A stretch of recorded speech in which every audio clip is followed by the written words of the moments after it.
We're here with David Suich today, and I'm very, very excited about it. The name, of course, of the podcast, Life, It Just Keeps On Going. Well, today we're going to talk to someone who has spoken to over 1,200 people who have gone to the other side and who have come back. And they told David about what happened over there. And he wrote a wonderful book, God Took My Clothes. And we'll talk more about that a little bit later. But welcome, David. Thank you so much, James. It's a pleasure to be on the show today with you. You are a man speaking to me from East Texas. Yes. I live on top of a mountain in the middle of the woods in East Texas. Wonderful area, lots of green, lots of nature. Oh, that's wonderful. That's wonderful. But you grew up in Ohio and went to schools there and everything? Yeah, I grew up in Ohio, went to high school there, and then I went to Cal State Fullerton out in California for my engineering degree, worked as a power plant engineer. And then I started investigating near-death experiences back in 2007. Okay. Now, did you grow up in a spiritual household? I was religious, so I grew up Catholic, and then around about age 15, I sort of converted to Christianity and was, what you would call a born-again Christian, and I think Christianity is a wonderful religion. Probably 80% of what I've learned from near-death experiences overlaps with Christianity, so I really like Christians. I like their religion. I like the love they show.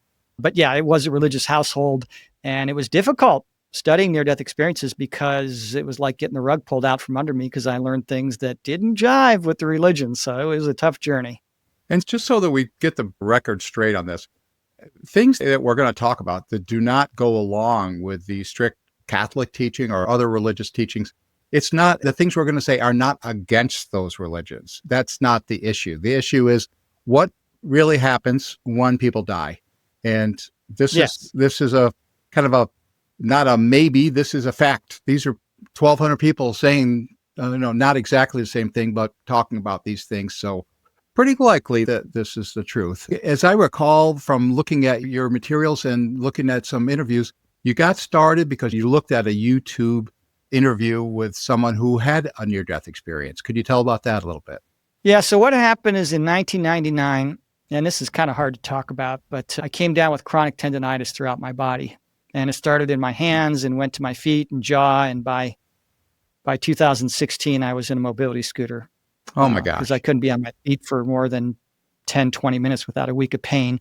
And then in 2019, I miraculously healed. I walk 5 miles now with my wife. But this is 2007 now, 8 years into the pain. It was worsening. I was having a hard time doing my job.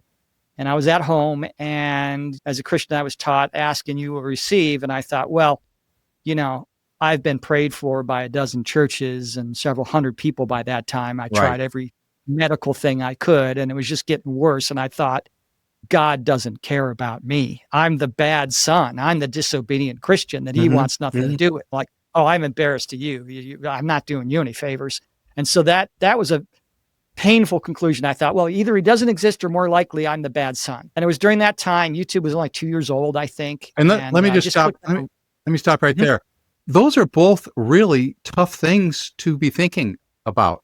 Oh, yeah. Right? I mean, he doesn't exist. That's scary to think of. Or that I'm so bad that I've gotten all this stuff. I've gotten all this pain.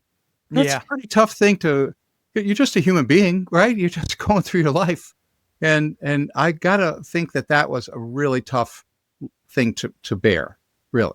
It was an emotionally painful conclusion, yes. But I'm an engineer. I kind of think logically, and that was my conclusion. Anyway, I clicked on this random video that showed up in my feed about an atheist, Howard Storm. His testimony's all over YouTube. And he died and was kind of in this unpleasant afterlife. And when he realized he was wrong about extinguishing existence when it was all over, he calls out to Jesus for help. And Jesus comes and gets him. And I get choked up every time I talk about this moment. They're going towards this world of love and beauty and light. And he starts having feelings of tremendous shame because he was one of these militant atheists and pound your fist and calling people foolish and delusional and that kind of thing. Right. And, he's wrong and he feels terrible. And he was kind of not a nice guy. And he feels like garbage, filth, scum. And he's thinking they've made a mistake. I don't belong in that good place. Yeah. And they stopped. They weren't in hell. They weren't in heaven. They were in between. And Jesus stopped and he said to him, don't make mistakes. You belong in heaven with us. And when he said that, I realized, okay, if God loves Right. this guy, I'm Right. okay, Right. Right.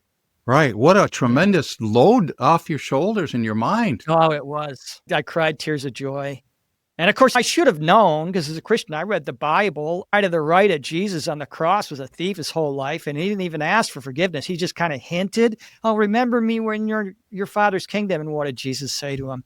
"Today you will be with me in paradise." God's a lot more loving than I previously thought. So yeah. Right. Right. And so you got this kind of tip off to that there's maybe something to look at here. And what did you do next?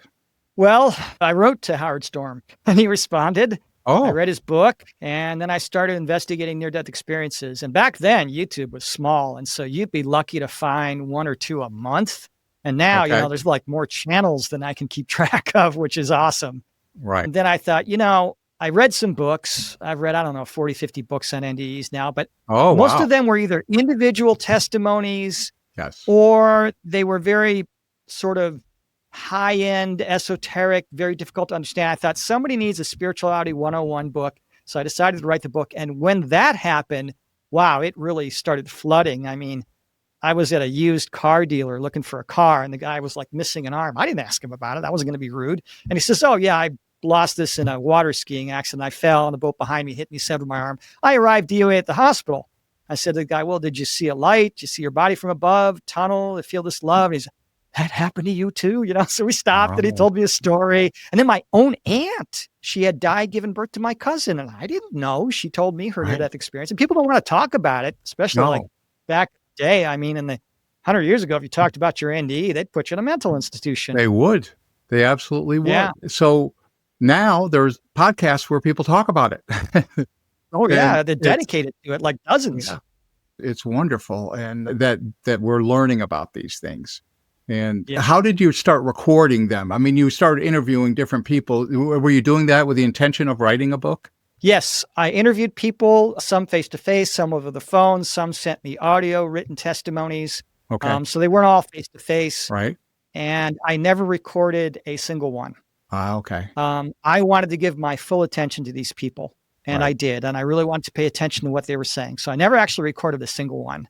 Okay. And then now I have friends that are in that community. I mean, my friend Tamara, who's a medium and psychic, she's had 6 near-death experiences. So it's kind of a normal part of my life now. And I served on the Ascension Institute for a while, and I served on the Near-Death Institute. And so, yeah, it's just part of my life now, like a normal part. But I realize for some people, it's kind of new material.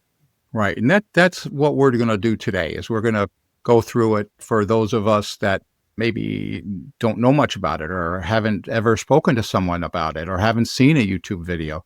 This is about what the heck happens when we pass away. It's a pretty scary thing. I'm a baby boomer and we are getting up in the upper years and it's coming. So what's going to happen? And one of the things that I thought that was so interesting was that you answered the question, is there a God? And you mentioned that the idea of whether you believe it or not implies a belief in something unknown or unproven. And in what your experience is, there is proof.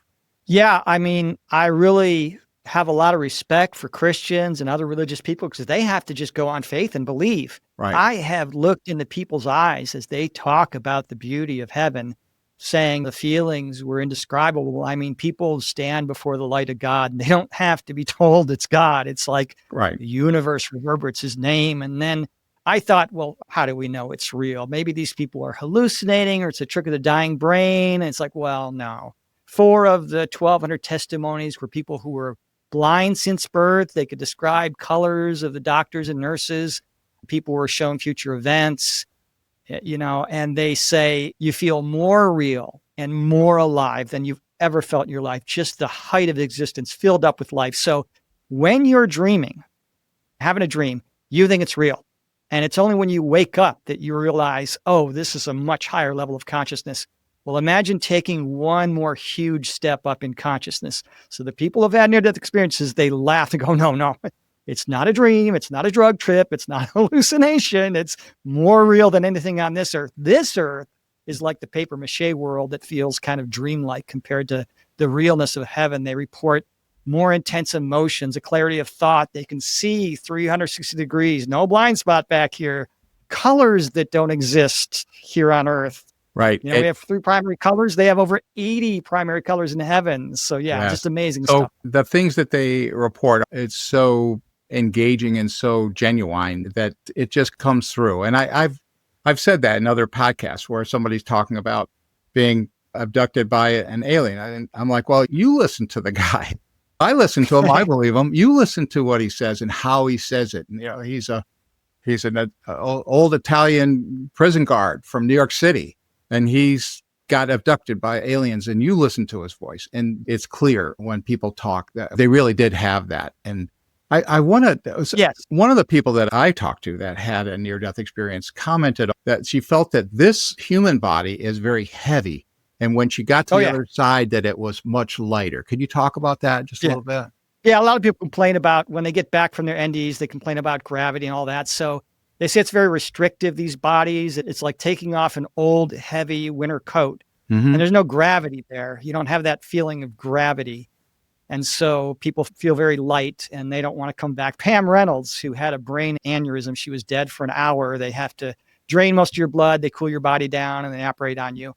And she came back to her lifeless body, and she was with her uncle who had died before her. And she's looking at the body and she's like, I don't want to get into that meat sack again. They don't want to go back because you feel so light and free. And of course, if you're old and in pain, I mean, you come out of your body and you're feeling young and energetic and just great, better than you've ever felt. Yes. They don't want to go back in their bodies. No. And people that it's just like an awful thing. Yeah. And people that die in accidents, they know when they go back, they know they're going back into a really painful, bad, tough experience. And so, they like being on the other side. Let me ask you this, is that in your book, you mentioned that there's no old age in heaven. No. So there's different environments in heaven. Okay. And there are some that are kind of laid out like Earth, where you have a light body, and in the higher levels of heaven, you're kind of a sphere of consciousness and awareness and love. And so each higher level is more beautiful and amazing and blissful than the last. But in the one that's kind of laid out like Earth, you have a body. Well, you can appear any way you want in heaven. And so most people choose to appear as the best looking version of themselves. Right. And so like one lady I recall, she gets to heaven and she sees her grandmother there. She says, well, it didn't look like my grandmother. And I was like, well, what do you mean? She says, well, my grandmother was an old 80-year-old woman with gray hair and no teeth and wrinkled skin, hunched over. And there she is in heaven, this beautiful 30-year-old woman with long black hair, smiled, had a pearly set of white teeth. So it's very common that people say, oh, I saw my mom and dad or my grandparents. Oh my gosh, they look so good. They were so attractive and young looking and beautiful. Yeah, real common. There's no old age in heaven, and that people there choose to go ahead and look good. Why not? Why not?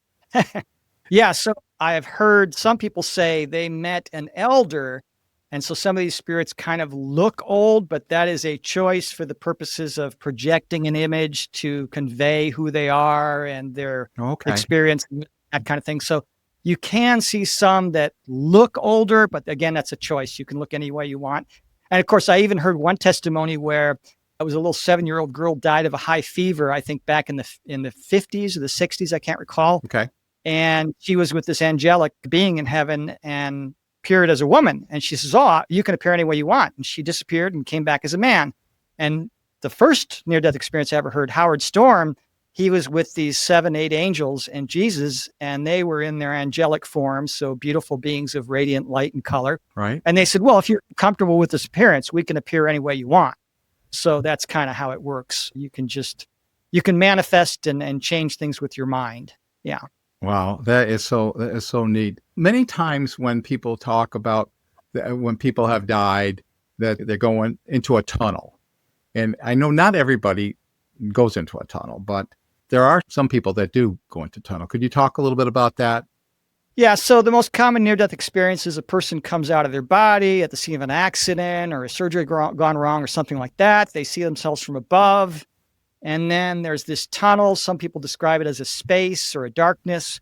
They don't all describe it as a tunnel. Some are instantly in heaven, where others describe traveling through this tunnel. And so at some point, they're told, it's not your time, go back. And that's the most common. Okay. Now, others, they see a light at the end of this tunnel, a little pinpoint of light, and they describe it as being 10,000 times brighter than the sun, but not at all harmful to their eyes. They go very fast towards this light. And now this is in all testimonies.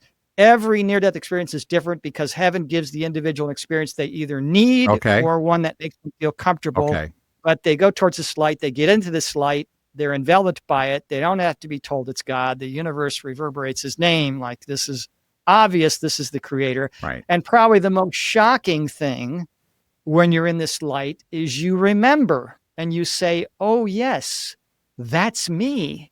I'm part of this light. I'm part of God. So when God calls us his children, well, that's literally, we're part of this family of God, this sort of network of consciousness. This is itself in all things. Let's stop and just talk about that a little bit. So I'm there and I've just left my body and I still have my same consciousness. I'm still, oh, yeah, you're still you. I'm still me. And all of a sudden I'm being into this new place, whether I go in a tunnel or I'm just there. And some people, I guess, are taken on tours around, right? They're taken on a tour of the universe or taken back in time, stuff like that. Oh, yeah. Some people are shown alien civilizations. One woman was taken on a tour of the universe and shown when time began. Another man was shown that there are countless other dimensions, all containing universes that are full of life. And he said our entire universe, which is an unimaginably huge place, looked like a pinpoint in God's super universe. People were taken back in time and shown things. Some people are taken and shown future events, which later come to pass after they come back. And, oh, yeah, there's all sorts of adventures in heaven. Some are taken in various parts of heaven to great libraries or various realms. There was a realm one person was taken to where they created this whole planet realm where souls go to play and frolic, a giant playground for adults. Oh, wow. Yeah, a lot of adventures in heaven. You never get bored up there. Sometimes you get to see angels, right?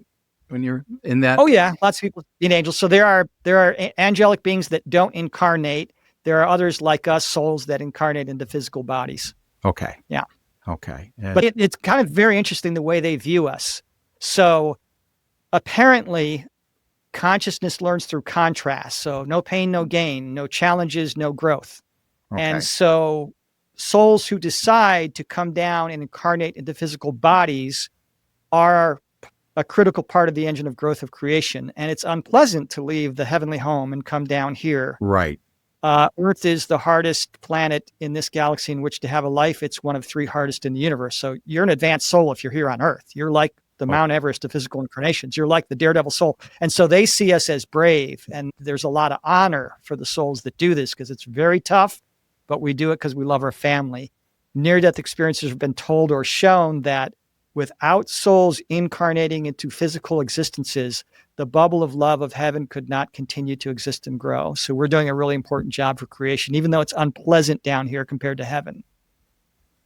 Oh, that is so fascinating. I read a book about that all of us here on Earth are co-creating the cosmos. We're co-creating all the energy and things. And that's what you're talking about there is that we're part of it. We earthbound people, we're helping. Yes. So consciousness, you'll hear people say light and love, sending you light and love. Well, why is that such a common phrase? Light is information and love is energy. And the two together form consciousness. So think of it like the data on your laptop. The ones and zeros are the love energy. You can think of that as love energy. Okay. They're just ones and zeros. But if you have information, the light, about how to arrange them, you can form entire movies with characters or music or photos or a document. Yes. And so that's how consciousness is formed, with light and love together. And that's what God's made of. Oh, that's what we're made of. That's so neat. That's so neat. Well, I want to read a little quote from your book about the light. And I'm just going to go ahead and read it here. Being in this light, they report a feeling of love so powerful and profound that even the word love is completely inadequate to describe it. One person said, imagine the 100 happiest moments of your life, put them all into one instant, and you still don't come close. That is big. That is such a powerful statement. And wow, must be pretty nice up there. Yeah, that is something when you're interviewing a person who's had a near-death experience, they get very frustrated because being up there, it's like the best thing that's ever happened them in their Right. life. It's like Right. the all and the everything of life is to experience that love, and they get to it and they can't describe it in human Right. words. Right. Now, it's such a wonderful experience. They can't stop trying. So they say Right. things like, let's see, one guy said, take the strongest love you've ever felt, multiply it by 1,000. You don't come close. And another guy said, if you were on Earth and you had a magic lamp with a genie, instead of 3 wishes, you got unlimited wishes your whole life. You could wish anything you could have here on Earth: good looks, fame, a great family, a loving wife or husband, and great children, and a great career, with everybody just adoring you and showering you with love and no pain and suffering. Is like, you wouldn't be nearly as happy as you are in heaven. Everybody who's there just for a moment wants to stay there forever. It's that good. That is awesome. That is awesome. Another quote, instantly I knew I would never die for eternity. I was more alive than anybody can imagine. And that's fantastic. That's just another feeling that people have when they're there. I want to talk about the life review, Mhm. and that it seems like most near-death experiences do include a life review. Is that accurate? Well, I didn't count, so my personal experiences, most do not include a full life review. Okay. They almost all include something about what you've done on Earth and some sort of learning thing. So in that respect, maybe. Okay. According to ANS, International Association of Near-Death Experience Studies, I think it's like 28%, something like that. It's a little over a fourth. 28%, did you say? I think it was something like that. Yeah, don't quote me on the number, but it's Okay. it's around a fourth. Yeah.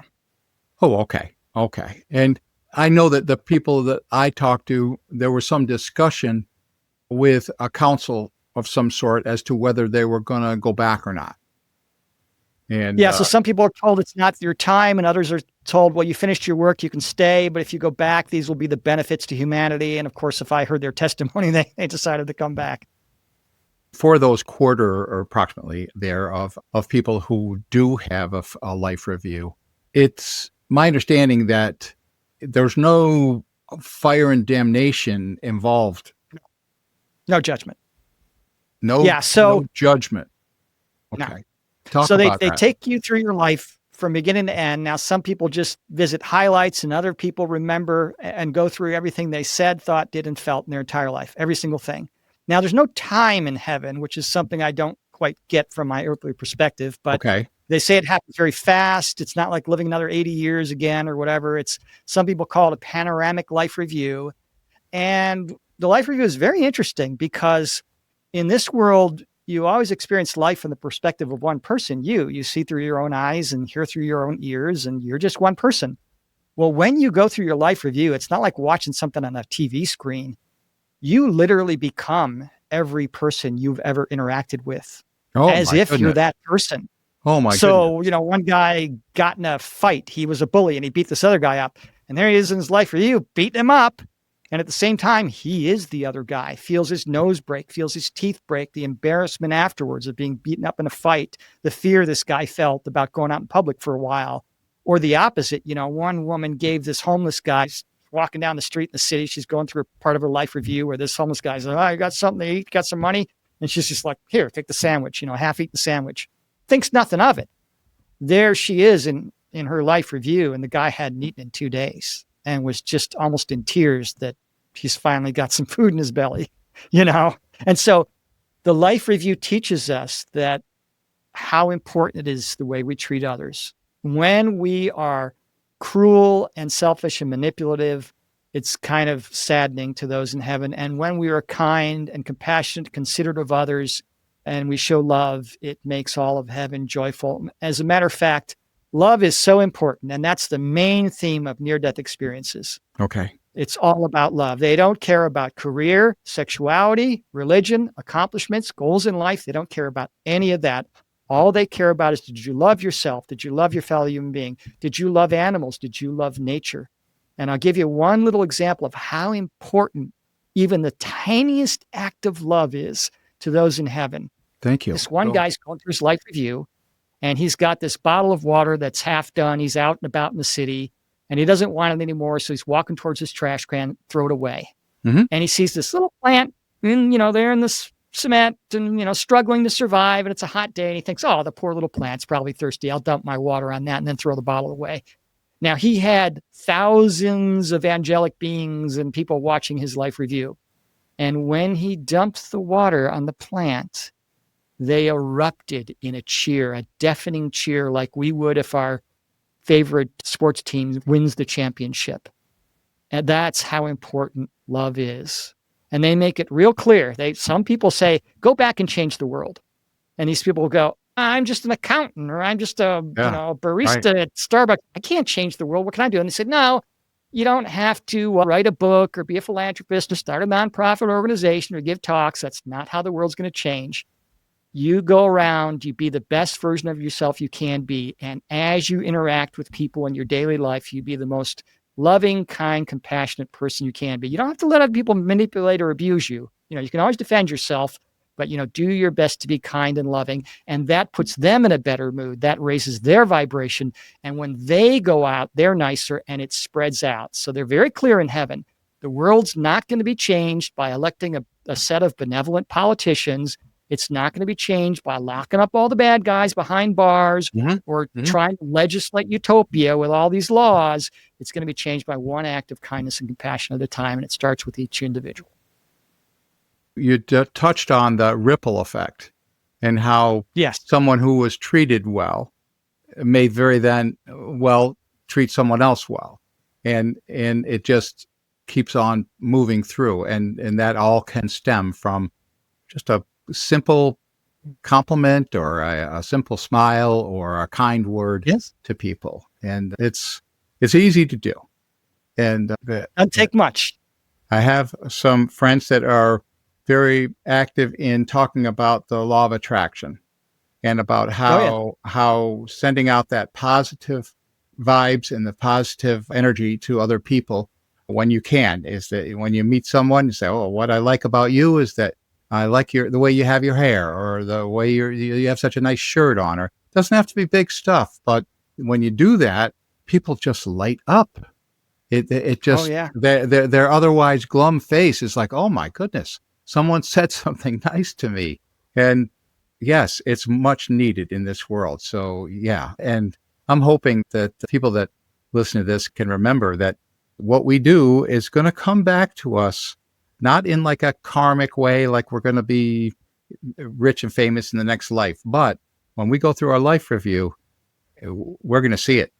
And and that's Mother Teresa said, we can't all do great things, but we can do small things with great love.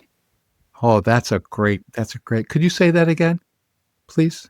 We can't all do great things, but we can do small things with great love. And those small things, you said with the ripple effect, are so important. One woman was shown, you help, you're nice to this person, that's one. They're nice to people around them, that's two. 35 itinerations.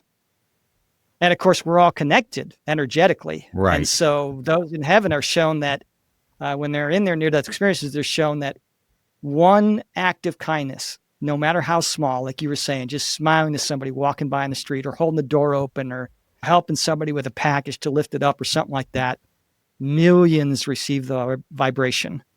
You bring hope or joy to one soul, it helps millions of people. It elevates all of humanity. Now, that's tough to swallow, but I believe it. I believe it's true. And you didn't just wake up and have that thought yourself. This is something that you're talking about now, which has been told to you by many people who have been over to heaven, right? And back and come back. I'm very skeptical. And so I'll hear something once and I'll go, I don't know about that. And then when I've heard it a dozen times, I start to listen. And then when I've heard it 100 times, I go, well, okay, there's no denying this. Right. We're all connected. We're more connected than separate. Down here on Earth, we have the illusion of separateness. Right. But it's just an illusion. And so I was on the bike path in California and I saw this big poster that kind of sums it all up. And it says, none of us are well until all of us are well. So when humanity becomes aware of how connected we are, we're not going to allow certain things to happen, like 50,000 homeless people on the streets of Los Angeles. Right. Right. That's low-hanging fruit. With just a little bit of effort, we can bring hope and joy to those souls and give them a chance at life. And that elevates all of us because we're connected. So we've got this idea that we can let people suffer. It doesn't affect us. It does. I want to just note that we're running low on time for now, and that I would like to just finish up for this interview and then start up a new interview, continuing on our discussion and talking a little bit about what's it like actually in heaven and what do we do when we're there and that sort of thing. So can you join me in the next interview? I'd be delighted, James. Okay, Yes. thanks. All right. See you then.